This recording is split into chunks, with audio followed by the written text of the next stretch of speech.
కృషి చేస్తామని చెప్పి ఈ సందర్భంగా నేను తెలుస్తున్నాం.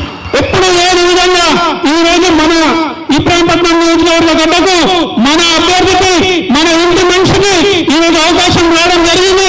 మన నాయకులు కేసీఆర్ గారు ఒక మంచి ఆలోచనతోని ఈ రోజు మల్లేశన్నని ఇక్కడ అభ్యర్థిగా ప్రకటించడం జరిగింది.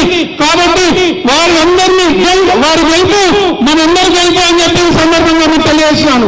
వారు గెలిచినట్టయితే మనమందరం కూడా ఎంపీ అయినట్టే అని చెప్పి ఈ సందర్భంగా నేను తెలియజేస్తున్నాను. మీ అందరూ కూడా ఆలోచన చేయాలి. ఈ రోజు వేర్వేరు పార్లమెంట్ గెలవడం పెద్ద కష్టమేమి కాదు.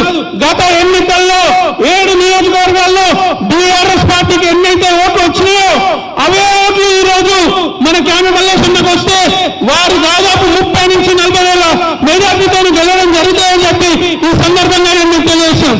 కాబట్టి మనమందరం కూడా కష్టపడి పనిచేసి ఏ విధంగా గతంలో ఎన్నికల్లో పోరాడినమో అదే విధంగా ఇప్పుడు కూడా అందరం కూడా పనిచేసి మల్లేశన్న గెలుపు కోసం కృషి చేయాలని చెప్పి కోరుకుంటూ ఈ అవకాశం ఇచ్చిన ప్రజలందరికీ కూడా నా హృదయపూర్వక ధన్యవాదాలు తెలియజేస్తున్నాను.